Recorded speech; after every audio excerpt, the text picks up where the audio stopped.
Yung mga pre, may guest tayo. So, baby girl, lagay natin ang mic ha, para... Oops. So, matanong ko lang, gano'n ka nakatagal nag-workout?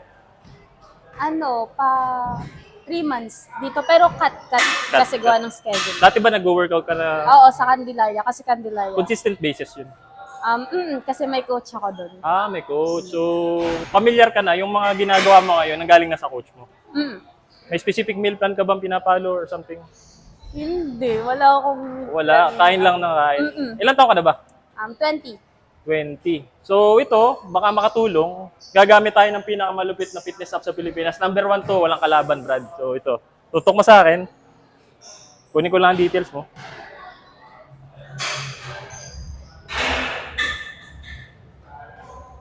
Pala, 5,000 na yung users natin, Brad. Flex ko lang. So ito, punta tayo sa profile. So female, age mo is 20. 20. Nabanggit mo na nga pala, sorry. Weight mo is? Hindi pa ako nakakapagtimbang ngayon eh.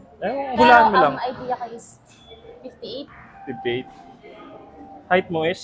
5'4". 5'4". Activity level, ilang beses sa isang linggo? 1. Hindi ko ano 1 to 3? Papalagay 1 to 3. ganun. Level mo, beginner. Papalagay natin beginner. So ito, ang typical goal dito, mostly panlalaki, pero nilagyan ko ng pambabae. Curves in all the right places. So yung mga curves ng katawan sa babae. So common naman yun ang gusto nyo. Update natin. So yun, may workout na. So ito, may specific workout ka. Okay? Monday to Sunday, nakalatag na. Wala ka nang inisipin pang iba, pati rest day mo nakalagay na. Okay? Pag kaya mo nito, pwede mag-generate ng bago. So yun. So check natin yung pang Tuesday mo. Okay.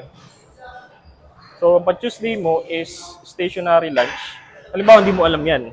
May video yan. I-play natin. Okay. Kung paano mo gagawin. So yan. Tapos, pagka ayaw mo niyan, may alternative exercise. Okay, pwede mo palitan. Pwede ka rin maglagay ng notes. Palatandaan mo kung hanggang saan lang kinaya mo. So, yun.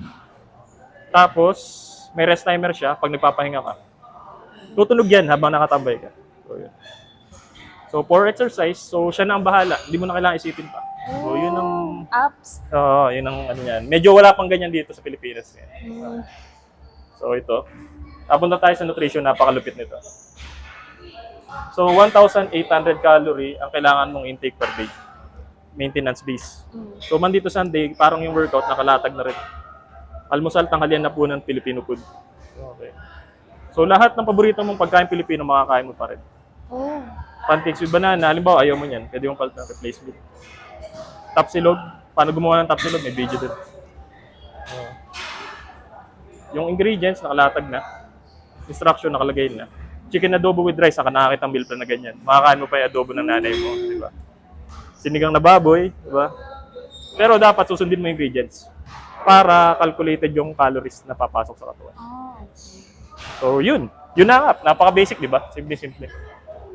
So, ito, magandang tanong. How's the app? Maganda. Parang, kasi yung pag-workout ko, kung ano lang makita ko dito, yun lang yung mino-workout ko. Tapos diyan, dyan, nandun yung mga workout na kailangan gawin. Okay. Hindi ba kita rito sa Lucena? Candelaria. Candelaria. So, dumadayo pa kayo dito papunta sa Lucena? Hindi. Kumbaga, may apartment na kami dito kasi dito ako napasok sa city. Nag-aaral ka? Yes. Estudyante. So, yun lang. Bye!